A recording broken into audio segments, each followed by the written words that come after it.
शिक्षा मंत्री गोविंद सिंह ठाकुर ने कुल्लू में प्रेस वार्ता का आयोजन किया, जिसमें उन्होंने मनीष सिसोदिया के आरोपों को गलत ठहराया है। गोविंद सिंह ठाकुर का कहना है कि अरविंद केजरीवाल और मनीष सिसोदिया झूठ बोलकर लोगों के बीच सनसनी फैला रहे हैं। गोविंद सिंह ठाकुर का ये कहना है कि जो उनके द्वारा शिक्षा संवाद रखा गया था वह कोई शिक्षा संवाद नहीं था, वहां सिर्फ आम आदमी पार्टी के कार्यकर्ताओं को बुलाया गया था। गोविंद सिंह ठाकुर का कहना यह भी है कि दिल्ली में अभी तक 1027 स्कूल है, जबकि वहां की जनसंख्या लगभग 3 करोड़ 23 लाख है। आइए देखते हैं क्या कहते हैं शिक्षा मंत्री गोविंद सिंह ठाकुर। मुझसे जो प्रश्न किया है ये मैंने समाचार पत्रों में भी पढ़ा है। पिछले कल दिल्ली के उप मुख्यमंत्री मनीष सिसोदिया शिमला आए थे और उनका जितनी बातें की हैं, जो कुछ कहा है, वो सबका सब सरासर झूठ कहा है और गलत कहा है। उसमें सच्चाई कहीं पर नहीं है और इसे लगता है कि अरविंद केजरीवाल और मनीष सिसोदिया उनको सनसनी फैलाने की कोशिश करना, भ्रांतियां कैसे फैल सकती हैं, अब झूठ बोलना है उसको जोर से बोल करके सिद्ध करने की कोशिश करना, ये काम उन्होंने किया है। पहले तो उन्होंने एक नाम दिया कि शिक्षा संवाद रखा गया है, यानी वहीं से ही उन्होंने गलत किया है। वो शिक्षा पर संवाद नहीं था, एक प्रायोजित कार्यक्रम था। आम आदमी पार्टी के कार्यकर्ताओं को उसमें बुलाया गया था और किसको क्या प्रश्न करना ये भी सब बताया गया था।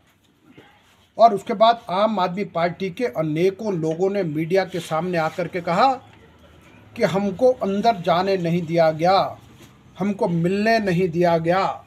इसका मतलब कि जो प्रायोजित कार्यक्रम का हिस्सा नहीं थे, चाहे उनके कार्यकर्ता थे, उनसे भी नहीं मिले। ये सब का सब भी मीडिया के माध्यम से आया है। और उनका ये कहना कि हमने दिल्ली में बहुत कुछ कर दिया और हिमाचल प्रदेश ठीक नहीं है, तो मैं आपको ध्यान दिलाना चाहूँगा, दिल्ली सरकार केवल मात्र लगभग 1027 के करीब स्कूल चलाती है, जबकि दिल्ली की पॉपुलेशन 3 करोड़ 23 लाख के आसपास है। और हिमाचल प्रदेश भौगोलिक दृष्टि से कठिन पहाड़ी पर्वतीय राज्य है और जहां केवल मात्र 70 लाख की पॉपुलेशन है। हिमाचल प्रदेश में हम प्राइमरी से लेकर के +2 तक लगभग 15,000 विद्यालयों का संचालन करते हैं और इन 15,000 विद्यालयों में हमारे लगभग 8 लाख छात्र शिक्षा ग्रहण करते हैं और उन 8 लाख शिक्षकों को शिक्षा प्रदान करने का काम 80,000 अध्यापक करते हैं। इन सबका मनीष सिसोदिया ने अपमान किया है और हमारे 80,000 शिक्षक वो रात दिन मेहनत करते बच्चों को पढ़ाते हैं। और आज भी एक बात यह है कि वो ये कहते हैं कि हिमाचल प्रदेश में लगभग 10,000 स्कूल ऐसे जहाँ 1 या 2 कमरे हैं। अब हिमाचल प्रदेश के आप सभी रहने वाले हैं, हर गांव में, किसी गांव में यानी 1 कमरा कहीं नहीं है, हर जगह पर ज़्यादा कमरे हैं और हमारे पास बहुत। और जबकि दिल्ली का अगर उनका देखें, दिल्ली में अधिकतर स्कूलों में जो केवल मात्र 1027 स्कूल उनके पास है, शिफ्टों में क्लासेज लगती हैं। और शिफ्टों में क्लासेस क्यों लगती हैं? उनका बच्चों को बिठाने के लिए पर्याप्त जगह नहीं है और हिमाचल प्रदेश में कहीं पर शिफ्टों में क्लासेस लगती। 15,000 के 15,000 स्कूलों में इंडिपेंडेंट क्लासेस लगती हैं। है कि ये बात आपने कही, इसलिए मैं आपका जवाब इसका दे रहा हूं कि जब कांग्रेस का शासनकाल था, इसी कुल्लू के अस्पताल में 37 में से 20 डॉक्टर ज़्यादातर समय में रहे और अधिकतर डॉक्टर उनके समय में कितने हुए? 25।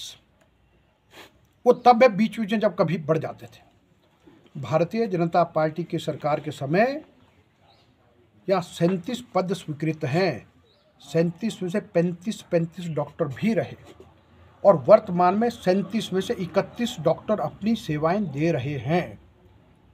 और बीच में एक बात जो कही जाती है कई बार कि जी डॉक्टरों की ट्रांसफ़र कर दी, ट्रांसफ़र नहीं, जब नए डॉक्टर बन के आते हैं, जब वो अपनी स्पेशलाइजेशन करने आते हैं, उसके बाद उनके पढ़ाई का हिस्सा कि उनको रजिस्ट्रारशिप के लिए भी जाना होता है, जो सबके लिए आवश्यक है। अगर नए बच्चे पढ़ने आएंगे तो आगे की पढ़ाई के लिए आप रोक नहीं सकते, इसलिए रजिस्ट्रारशिप के लिए उनको जाना है। और उसके बदले में और लोग आते हैं। एक सतत प्रक्रिया है और इसलिए मुझे लगता है कि वही है, कुछ लोगों की आदत है सनसनी फैलाएं, भ्रामक प्रचार करें, अपने समय में यानी कि वो देखें।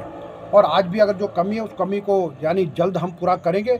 लेकिन हिमाचल प्रदेश में भारतीय जनता पार्टी के सरकार में सबसे ज़्यादा डॉक्टरों की भर्तियां हुई हैं।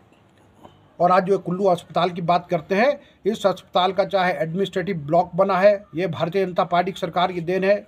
यहाँ का MCH centre Bharatiya Janata party की सरकार की देन है। यहाँ का मोर्चरी भारतीय जनता पार्टी की सरकार की देन है। यानी मैक्स यहाँ का trauma centre Bharatiya Janata party की सरकार की देन है। जिन लोगों ने कभी कुछ नहीं किया वो डींग हाँकते। और मुझे याद है कि यहाँ का आयुर्वेदिक हॉस्पिटल जो है ये भी भारतीय जनता पार्टी की सरकार में, मैं कुल्लू का विधायक था, 2008 में हमने फाउंडेशन किया था। और उसके बाद यह कि इसका इनॉग्रेशन भी हमने करके दिया था। और इसे जिन्होंने कुछ किया नहीं तो इसीलिए उनको लगता है कि अब हम अपने चुनाव की तैयारी करें, किस भांति लोगों को बहकाने का काम करें। लेकिन आज भी 37 में 31 डॉक्टर है, जो कमी है उसको पूरी करेंगे। और मैं एक बात कहूँगा, कभी भी कोई संपूर्ण नहीं होता, लेकिन अपना भी याद करें। इसलिए अभी तक हमने जवाब दिया नहीं, लेकिन मुझे लगता है कि इस प्रकार की सस्ती लोकप्रियता प्राप्त करने के लिए इस प्रकार से बहकाने की कोशिश करना वो निश्चित रूप से गलत है, वो नहीं